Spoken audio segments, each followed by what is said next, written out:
Le cœur d'Emmeline battait la chamade comme un tambour de guerre, tandis que la porte de l'amphithéâtre se refermait derrière les derniers étudiants, laissant un silence oppressant s'installer dans la vaste salle aux murs de pierre ocre de l'Université de Barcelone.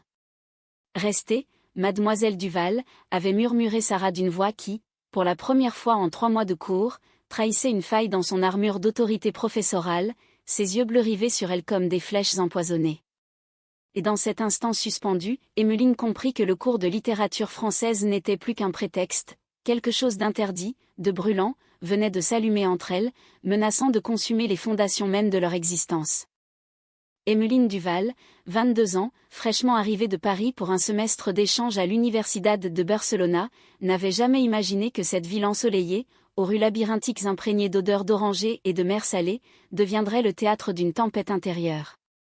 Originaire d'une famille bourgeoise du 16e arrondissement, elle avait fui l'étouffement des dîners en ville et des attentes paternelles pour se plonger dans les vents chauds de la Catalogne.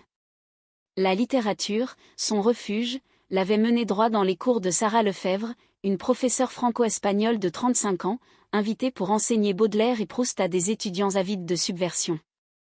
Sarah, avec sa silhouette élancée moulée dans des tailleurs impeccables, ses cheveux noirs coupés au carré sévère et son accent parisien teinté d'un roulement andalou subtil, incarnait pour Emmeline l'essence même de l'élégance intouchable.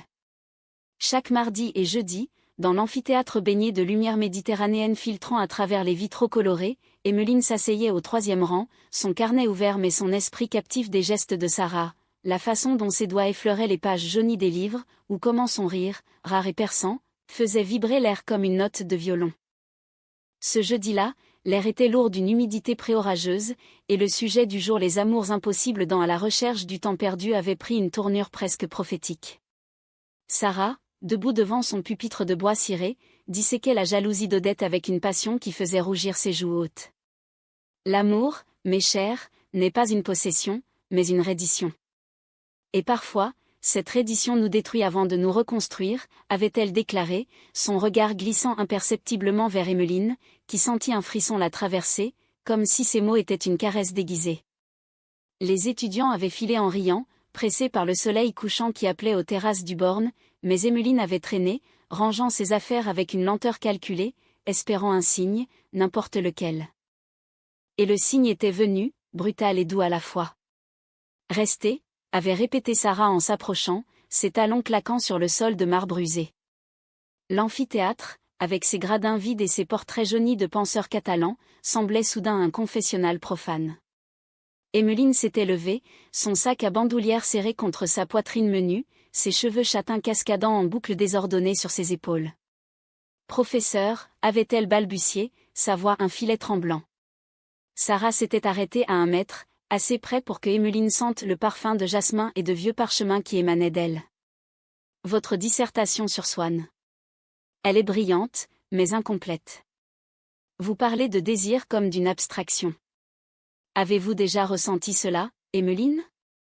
Ce feu qui consume sans consumer ?» La question avait atterri comme un coup près. Emmeline, les joues en feu, avait hoché la tête, incapable de mentir. Elle avait ressenti cela, oui, dans les regards volés aux filles de son lycée parisien, dans les nuits solitaires à imaginer des lèvres autres que les siennes. Mais jamais avec une telle intensité, jamais dirigée vers quelqu'un d'aussi inaccessible. Sarah avait souri, un sourire en coin qui creusait une fossette inattendue sur sa joue gauche, et s'était assise sur le bord du pupitre, croisant ses longues jambes gainées de barésilles discrets. « Asseyez-vous. Parlons-en. Pas en tant qu'étudiante et professeure, mais en tant que femme. » Les mots planaient, lourds de sous-entendus, et Emmeline obéit, perçant le silence de sa respiration saccadée. Elles parlèrent pendant 1 heure, le temps s'étirant comme du miel sous le soleil couchant. Sarah raconta son enfance à Séville, fille d'une danseuse de flamenco et d'un diplomate français, ballottée entre 2 cultures, 2 langues, 2 identités. « J'ai appris à masquer mes failles sous des citations de Verlaine, » confia-t-elle, ses yeux s'assombrissant comme l'océan au loin. Emmeline, enhardie, avoua ses doutes, la peur de son père, homophobe assumé, les amitiés platoniques qui masquaient des désirs inavoués. « Vous me rappelez moi à votre âge, » murmura Sarah, tendant la main pour effleurer celle d'Emmeline, un contact fugace, électrique, qui fit bondir son pouls. Quand l'horloge sonna 7 heures, Sarah se leva abruptement. Rentrez chez vous. Mais revenez demain, même heure. Pour discuter davantage. Emmeline quitta l'université les jambes flageolantes, le cœur en ébullition, ignorant que ce « discuter » allait ouvrir les vannes d'un torrent. Les jours suivants furent un tourbillon de rendez-vous clandestins. Au début, c'était des « corrections » dans le bureau de Sarah, une pièce exiguë au 3e étage, encombrée de livres empilés et d'une fenêtre donnant sur les Ramblas bruissantes. Emmeline apportait des cafés de chez un torréfacteur local, et elle parlait de tout, de la Catalogne en feu politique, des poèmes de Lorca censurés sous Franco, de la liberté sexuelle qui, en 2025, semblait encore si fragile. Sarah, veuve depuis 5 ans son épouse, une artiste peintre, emportée par un cancer fulgurant, portait son deuil comme un voile invisible. Elle s'appelait Lucia. Elle m'a appris à aimer sans chaîne, dit-elle un soir, en versant du vin rouge de Priorat dans des verres ébréchés. Emmeline écoutait, fascinée, sentant une chaleur monter en elle, un désir qu'elle n'osait nommer. Puis, un vendredi pluvieux, tout bascula. La pluie martelait les vitraux, transformant le bureau en aquarium intime. Sarah, décoiffée pour une fois, ses lunettes posées sur le nez, lut un passage d'Albertine disparu à voix haute, sa voix rauque comme un vinyle rayé. Écoutez cela, je l'aimais, et je savais que cet amour était ma prison et ma délivrance. Ses yeux rencontrèrent ceux d'Emmeline, et le silence s'abattit, chargé d'électricité. Sans un mot, Sarah se pencha, ses lèvres effleurant celles d'Emmeline dans un baiser hésitant, puis vorace. Emmeline répondit avec une ferveur juvénile, ses mains agrippant le col de la chemise de Sarah, sentant sous ses doigts la chaleur de sa peau. Elles s'embrassèrent comme si le monde dehors n'existait plus, les lèvres de Sarah douces et exigeantes, goût de sel et de regret. Quand elles se séparèrent, haletantes, Sarah murmura « Pardonne-moi. Ceci est une folie. » Mais Emmeline, les yeux brillants, secoua la tête. C'est la seule vérité que j'ai connue. Leur liaison s'épanouit en secret, un jardin caché au milieu des platanes centenaires de la ville. Elles se retrouvaient dans un appartement loué à Gracia, un quartier bohème au balcon fleuri de géranium, où Sarah avait ses habitudes. Les nuits étaient un kaléidoscope de caresses, Emmeline découvrant la carte du corps de Sarah comme un poème inédit, les courbes de ses hanches, la fossette au creux de son dos, les murmures en français mêlés à des jurons espagnols quand le plaisir montait. Sarah, plus expérimentée, guidait avec une tendresse infinie, apprenant à Emmeline à écouter son propre corps, à lâcher prise. « Tu es une tempête, ma petite Parisienne », riait-elle, enroulant ses doigts dans les cheveux d'Emmeline après l'amour, tandis que la lune filtrait à travers les volets mi-clos.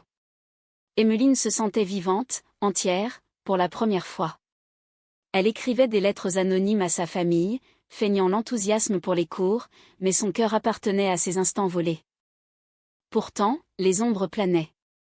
Sarah, malgré sa liberté apparente, portait les cicatrices de son passé. Lucia n'était pas seulement une perte, mais un fantôme qui hantait ses nuits. « Je ne mérite pas cela », confiait-elle parfois, se levant contre Emmeline comme un enfant. Et Emmeline, amoureuse éperdument, jurait fidélité, ignorant que la trahison guettait, tapie dans les recoins de la jalousie et des secrets non dits. Un soir, lors d'une feria improvisée dans les rues de Barcelone, où les guirlandes de lumière dansaient au rythme des castagnettes, Emmeline surprit Sarah en conversation animée avec une femme aux cheveux roux flamboyants, une ancienne collègue nommée Carla. Leur rire complice, la main de Carla sur l'épaule de Sarah. Un poignard dans le ventre d'Emmeline. Était-ce de la paranoïa? Ou le début d'une fracture? Les semaines s'écoulèrent en un tourbillon de passion et de doute, la Méditerranée en toile de fond à leurs escapades. Elles fuyaient vers la Costa Brava les week-ends, louant une maisonnette blottie entre pins parasols et criques turquoises. Là, loin des regards indiscrets de l'université, elles se laissaient aller, baignades nues dans l'eau claire, pique-nique de jambon ibérique et de fromage de chèvre, nuit où leurs corps s'entremêlaient sous des draps de lin rêche. Sarah lisait à Emmeline des extraits de Le Rivage des Syrtes de Gracque, sa voix un ronronnement qui faisait frissonner l'air salin. L'amour est un rivage incertain, où l'on risque la noyade à chaque vague, commentait-elle, et Emmeline, allongée nue sur le sable tiède, hochait la tête, ignorant que ces mots préfiguraient leur propre naufrage. Mais la réalité de Barcelone rattrapait toujours. À l'université, le protocole était de mise, regard furtif dans les couloirs aux arches gothiques, notes glissées dans les copies, rendez-vous à 20h, au café Elk-Sampagnay. Emmeline excellait en cours, sa dissertation sur les thèmes queer chez Proust lui valant les louanges de Sarah devant la classe, mais chaque compliment public était une torture exquise, un rappel de leur double vie. Ses amis d'échange, un groupe hétéroclite d'Italiennes et d'Allemandes, remarquaient son air absent. « Tu es amoureuse, hein ?» raconte, taquinait Sophia, une romaine exubérante, lors d'apéros au parc Güell, où les mosaïques de Gaudí scintillaient sous les étoiles. Emmeline esquivait, riant nerveusement, le secret pesant comme un boulet à sa cheville. La première fissure apparut lors d'une réception universitaire au Palo de la Musica Catalana, un palais de verre et d'or où les notes de piano flottaient comme des confettis. Sarah, en robe fourreau noir qui soulignait sa grâce féline, présentait un colloque sur la littérature lesbienne post-franquiste. Emmeline, invitée comme assistante officieuse, se tenait en retrait, un verre de cava à la main, admirant la façon dont Sarah captivait l'auditoire. Mais Carla était là, la rousse aux yeux verts perçants, professeure de sociologie à Madrid, revenue pour l'occasion. Elle s'approcha de Sarah pendant la pause, son rire cascadant comme une fontaine. Emmeline, cachée derrière une colonne de marbre, vit Carla poser une main possessive sur le bras de Sarah, murmurant quelque chose qui fit rougir cette dernière. Le cœur d'Emmeline se serra, un poison de jalousie se répandant dans ses veines. Plus tard, dans les toilettes au miroir baroque, Emmeline confronta Sarah, les larmes aux yeux. « Qui est-elle pour toi ?» demanda-t-elle d'une voix brisée. Sarah, surprise, la prit dans ses bras, son parfum de jasmin apaisant un instant la tempête. « Carla ? Une amie d'enfance, rien de plus. Elle et moi. C'était il y a des années, avant Lucia. Oublie-la. » Elles s'embrassèrent fiévreusement contre le lavabo, les lèvres de Sarah effaçant les doutes d'Emmeline comme une marée efface les pas sur le sable. Mais le doute avait planté sa graine, et Emmeline, dans les jours suivants, commença à fouiller, texto effacé sur le téléphone de Sarah laissé par inadvertance, un foulard de Carla trouvé dans le tiroir du bureau. Était-ce paranoïa, ou intuition féminine ? Leur amour, si pur en surface, se teintait d'ombre. Sarah, sentant la tension, proposa une escapade à Cadaqués, le village blanc où Dahl avait peint ses surréalismes. Elles y arrivèrent un matin brumeux, la mer Adriatique léchant les rochers comme un amant repentant. La maison qu'elles louèrent, une masia aux murs blanchis à la chaux, surplombait la baie de Portliga. Là, elles tentèrent de se recentrer, promenade main dans la main sur les sentiers escarpés, dîner de paella aux fruits de mer cuisinés par Sarah, qui chantonnait des airs de Piaf en remuant la poêle. « Je t'aime, Emmeline. Plus que je n'ai aimé quiconque depuis. » Elle s'arrêta, les yeux voilés. Emmeline, émue, l'embrassa, mais intérieurement, la jalousie rongeait. C'est lors de cette escapade que le passé de Sarah refit surface, plus violent qu'une tramontane. Une nuit, après un dîner arrosé de vins locaux, Sarah s'effondra en sanglots, un vieux album photo ouvert sur les genoux. Des images de Lucia, rieuse sur une plage de Malaga, enlacée avec Sarah lors d'un mariage civil discret à Madrid en 2015. Elle m'a quitté trop tôt, et j'ai juré de ne plus aimer. Toi. Tu as brisé ce serment. Emmeline, le cœur serré, la consola, caressant ses cheveux noirs humides de larmes. Je suis là. Laisse-moi t'aimer. Elles firent l'amour lentement, tendrement, sous les étoiles visibles par la fenêtre ouverte, le bruit des vagues rythmant leur souffle. Mais au matin, un appel de Carla entendu par Emmeline endormie à moitié sema le chaos. « Sarah, chérie, reviens à Madrid. Nous avons tant à rattraper. » Emmeline explosa lors du retour en train vers Barcelone, les paysages de la Catalogne y défilant comme un film muet. « Elle t'appelle chérie. Depuis quand ?»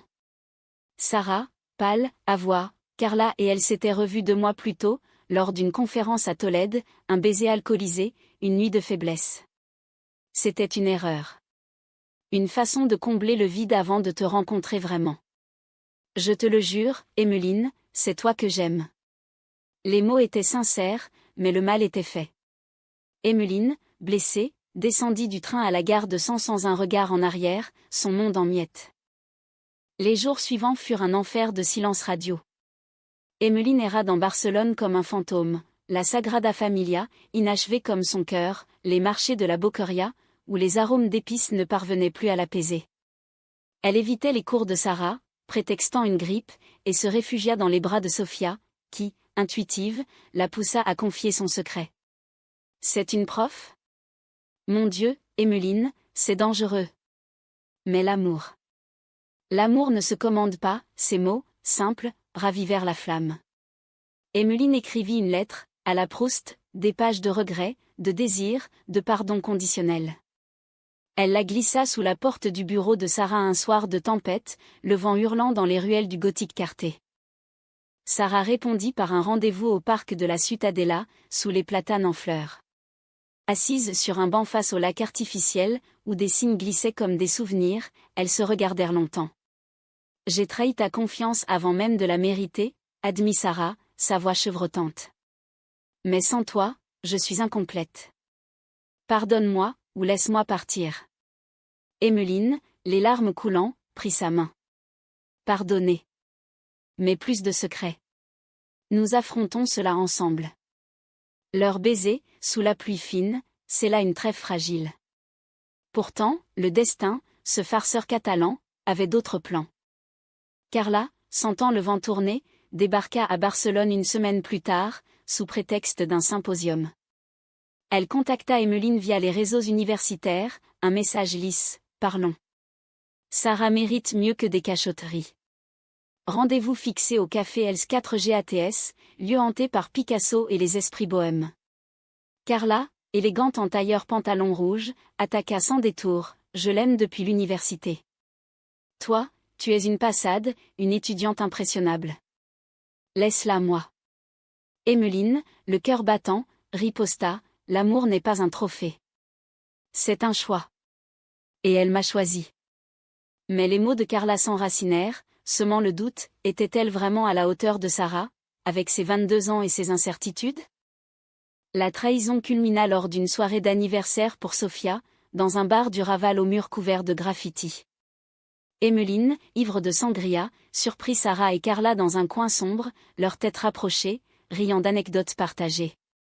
Pas de baiser, mais une intimité qui poignarda Emmeline plus sûrement qu'une lame.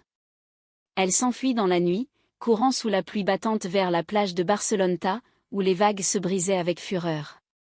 Là, seule, elle hurla son désespoir à l'océan, le sel de ses larmes se mêlant à celui de la mer. Sarah la retrouva à l'aube, trempée jusqu'aux os, assise sur le sable froid, les genoux ramenés contre la poitrine. La plage de la Barceloneta, habituellement grouillante de joggeurs et de touristes, était déserte sous le ciel plombé, les vagues claquant comme des applaudissements moqueurs. « Emmeline » cria Sarah, courant vers elle, son manteau noir claquant au vent comme une cape de tragédie grecque. Elle s'agenouilla, enveloppant la jeune femme de ses bras, ignorant la pluie qui ruisselait sur leur visage. « Je t'en supplie, écoute-moi. Carla. C'est du passé. Elle est venue pour me tester, pour voir si j'étais faible. Mais je ne le suis pas. Pas avec toi. » Emmeline, secouée de sanglots, la repoussa faiblement. « Pourquoi es-tu si accessible? Pourquoi ne fermes-tu pas la porte à ces fantômes ?» Sarah, les yeux rougis, confessa tout, les nuits solitaires après Lucia, la peur de l'attachement, la façon dont Carla représentait un refuge facile, sans engagement. « Tu m'as guérie, Emmeline. Tu es mon présent, mon futur. Si tu pars, emporte-moi avec toi. » Ce moment, brut et cathartique, marqua le début d'une reconstruction précaire. Elles rentrèrent chez Sarah, un appartement modeste au Exemple, au parquet craquant et aux bibliothèques débordant de volumes reliés. Là, enveloppées de couvertures, elles parlèrent jusqu'au lever du soleil, dévidant les fils de leurs âmes. Emmeline avoua sa jalousie comme un poison qu'elle expurgeait, et Sarah promit une transparence absolue, Carla serait bannie, les secrets enterrés. Leur amour, renforcé par la douleur, fleurit à nouveau, plus profond, plus nuancé. Elles adoptèrent des rituels, un café partagé chaque matin sur le balcon, face au toit rouge de la ville, des promenades vespérales le long du Passec de Gracia, où les lampadaires s'allumaient comme des lucioles. Emmeline, inspirée, écrivit une nouvelle sur 2 amantes catalanes, que Sarah corrigea tendrement, leur rire effaçant les cicatrices. Mais le destin, impitoyable, ourdit un nouveau complot. L'université, avec son réseau de ragots aussi dense qu'une toile d'araignée, commença à murmurer. Une collègue de Sarah, une historienne aux lunettes épaisses nommée Montserrat, avait surpris un baiser volé dans les couloirs un soir tardif. Les rumeurs enflèrent, la professeure française et l'étudiante parisienne. Un scandale. Carla, rancunière, attisa le feu en glissant des insinuations anonymes au doyen. Bientôt, Emmeline reçut un email officiel, convocation pour « comportement inapproprié affectant la vie académique ». Sarah, apprenant la nouvelle, blêmit. « C'est ma faute. Je dois en assumer les conséquences. » Le conflit atteignit son paroxysme lors d'une audience formelle dans le bureau du doyen, une pièce aux murs lambrissés de chêne sombre, imprégnée d'odeurs de cire et de vieux dossiers. Le doyen, un homme bedonnant aux moustaches grisonnantes, fixait Sarah par-dessus ses lunettes demi-lune. « Professeur Lefebvre, ces allégations sont graves. Une relation avec une étudiante. Cela viole le code éthique. » Sarah, droite comme un i, soutint son regard. « Ce ne sont pas des allégations, c'est la vérité. Et je ne renie rien. Emmeline n'est pas une enfant, elle est une femme, et notre amour est consenti, pur. Si cela coûte ma position, qu'il en soit ainsi. » Emmeline, présente en tant que témoin, sentit les larmes monter. « Ne fais pas cela, Sarah. Pense à ta carrière. » Mais Sarah secoua la tête, sa voix ferme comme le roc des falaises de Montserrat. « Ma carrière n'est rien sans dignité. » La décision tomba comme un coup près, suspension temporaire pour Sarah, et recommandation pour Emmeline de changer de cursus. La nouvelle se répandit comme une traînée de poudre sur les réseaux étudiants, transformant leur idylle en spectacle public. Les amis d'Emmeline la bombardèrent de messages, Sophia, solidaire, vis ton amour, Chica, d'autres, homophobe voilé, c'est dégoûtant, une prof avec une élève. Carla, triomphante, envoya un dernier texto à Sarah, tu as choisi la chute. Bon vent. Mais la trahison la plus profonde vint d'un endroit inattendu, le père d'Emmeline, alerté par un appel anonyme, Carla, encore, débarqua à Barcelone, furieux. Monsieur Duval, un banquier parisien aux tempes argentées et aux costumes sur mesure, atterrit comme un ouragan dans l'appartement de Sarah. Que as-tu fait de ma fille, sorcière, tonna-t-il, ignorant Emmeline qui se tenait pâle dans l'encadrement de la porte. Sarah, calme, l'invita à s'asseoir, offrant un thé à la menthe comme si c'était une visite mondaine. Monsieur, votre fille est une femme accomplie. Elle m'aime, et je l'aime en retour. Cela n'efface pas votre rôle, mais le complète. Duval, outré, argua de l'immoralité, du scandale familial. Emmeline, pour la première fois, leva la voix, « Papa, c'est ma vie. Si tu m'aimes, accepte-moi tel que je suis. » Les mots planèrent, lourds, et Duval, vaincu par les larmes de sa fille, partit en claquant la porte, promettant une rupture définitive. Ce soir-là, brisée mais libérée, Emmeline s'effondra dans les bras de Sarah. « Nous avons tout perdu, ta carrière, ma famille. » Sarah, caressant son dos, murmura, « Non, nous nous sommes trouvés. Le reste se rebâtira. » Elles firent l'amour avec une urgence désespérée, leur corps un rempart contre le monde, les gémissements étouffés par les oreillers de plumes. Mais au matin, une lettre arriva, l'université révisait sa décision, sous pression d'associations LGBT+ locales, offrant à Sarah un poste à mi-temps et un mentorat pour Emmeline. Un sursis, pas une victoire. Pourtant, la tempête n'était pas apaisée. Carla, dans un dernier acte de vengeance, révéla à la presse universitaire un détail croustillant, Sarah avait, des années plus tôt, plagié un article sur Lorca pour booster sa thèse. Une calomnie ? Non, une demi-vérité embellie. Le scandale éclata, forçant Sarah à une démission honorable. Emmeline, dévastée, accusa, « C'est elle, n'est-ce pas ? Carla t'a trahi pour me blesser. » Sarah, épuisée, hocha la tête. « Oui.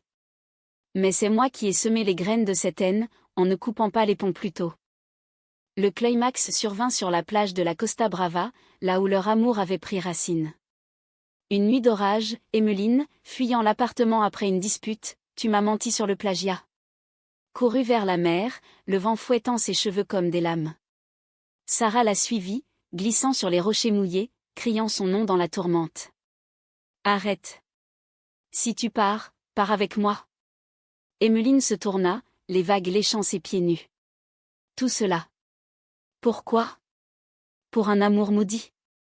Sarah, trempée, s'approcha, ses yeux bleus luisants comme des phares. Pour un amour vrai. Regarde-moi. Nous avons traversé le feu. Ne fuyons pas l'océan. Elles s'étreignirent sous la pluie, le tonnerre roulant comme un rire divin, leurs lèvres se trouvant dans un baiser salé de larmes et de sel. Je te pardonne tout, murmura Emmeline. Et moi, je m'engage, plus jamais de trahison. Dans les mois qui suivirent, leur reconstruction prit la forme d'un exil choisi. Sarah, libérée des chaînes académiques, accepta un poste de traductrice freelance pour une maison d'édition barcelonaise, se spécialisant en littérature queer hispano-française. Emmeline, forte de cette épreuve, boucla son semestre avec brio et décida de rester en Espagne, inscrivant une thèse sur les amours interdites chez J. Puig. Elles déménagèrent dans une petite maison à Sitges, une ville côtière aux villas Art Nouveau et aux plages arc-en-ciel, symbole de la communauté LGBT+ catalane. Là, entourées de la mer et des collines verdoyantes, elles bâtirent un quotidien humaniste, un jardin potager où Emmeline plantait des tomates heirloom, des soirées lecture où Sarah récitait des sonnets de Federico Garcia Lorca sous les étoiles, des voyages en train vers Valence pour des festivals de flamenco lesbien. Le pardon n'effaça pas les cicatrices, mais les transforma en constellations.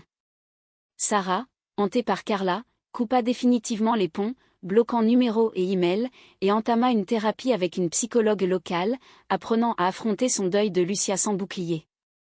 Emmeline, de son côté, répara les liens familiaux, une lettre à son père, suivie d'un appel vidéo où Duval, adouci par le temps, admit « Je ne comprends pas tout, mais je t'aime, ma fille. Viens à Noël, avec elle si tu veux. » La réconciliation fut timide, mais réelle, un pas vers l'acceptation bourgeoise. Leur amour, jadis tempétueux, s'apaisa en une tendresse profonde, romantique sans mièvrerie. Les matins, Emmeline se réveillait blottie contre le dos de Sarah, inhalant son odeur de lavande et de livres. Les soirs, elle dansait nue dans la cuisine au son d'un vinyle d'Édith Piaf, riant des faux pas. Le sexe devint une célébration, lent et exploratoire, avec des huiles essentielles et des murmures en 3 langues: français pour l'intimité, espagnol pour la passion, catalan pour les promesses. Tu es ma muse, ma mère, mon Espagne, chuchotait Sarah, traçant des cercles sur la peau d'Emmeline avec ses lèvres. Et Emmeline répondait, tu es mon phare, ma France rebelle. Pourtant, l'humanisme de leur histoire résidait dans l'empathie envers les autres. Inspirées par leur propre chute, elles fondèrent un atelier d'écriture pour jeunes LGBT+ à Sitges, un espace gratuit où des ados catalans et immigrés partageaient poèmes et peurs. Sarah animait les sessions, sa voix professorale adoucie par l'expérience. Emmeline, avec sa fraîcheur juvénile, encourageait les confessions timides. Une jeune fille, Maria, de 16 ans aux yeux sombres comme la nuit andalouse, leur confia un jour, « Vous deux. Vous donnez de l'espoir. » Ces mots, simples, valurent toutes les victoires académiques du monde. Carla, quant à elle, s'effaça dans l'oubli. Un email d'excuses arriva 1 an plus tard, avouant sa jalousie maladive, fruit d'un vide personnel. Sarah le lut à voix haute à Emmeline, et elles rirent, brûlant la lettre dans le jardin comme un rituel païen. Au passé, trinquèrent-elles avec du cava rosé, sous un ciel zébré de traînées d'avions. Le dénouement vint un soir d'été, 2 ans après ce premier, resté. Sur la plage de Sitges, alors que le soleil se couchait en une symphonie d'orange et de pourpre, Sarah s'agenouilla devant Emmeline, un anneau d'argent ciselé d'un vers de Baudelaire. Toute la nuit j'ai entendu ta voix, à la main. Épouse-moi. Pas pour la loi, mais pour nous. Emmeline, émue aux larmes, accepta, et elles scellèrent leur union d'un baiser face à la mer, les vagues applaudissant doucement. Pas de grand mariage, juste un cercle d'amis. Sophia, la psychologue, quelques âmes de l'atelier autour d'un feu de camp, chantant des chansons de Joan Manuel Serrat. Leur histoire n'était pas un conte de fées sans épines, c'était une tapisserie tissée de drames, de trahisons pardonnées, d'amour qui blesse pour mieux guérir. Dans la France d'origine d'Emmeline, le père organisa finalement un dîner à Paris, où Sarah, nerveuse en tailleur bleu, conquit les Duval par un gâteau aux amandes et des anecdotes sur Proust. Elle est de la famille, grommela Duval, versant du champagne. Et ainsi, sous le soleil impitoyable de l'Espagne, deux femmes, l'une professeure déchue, l'autre étudiante éclose, apprirent que l'amour, vrai et humain, n'est pas une possession, mais une danse, parfois chaotique, souvent gracieuse, toujours libératrice. Elles dansaient encore, main dans la main, vers un horizon où les vagues chuchotaient des promesses éternelles.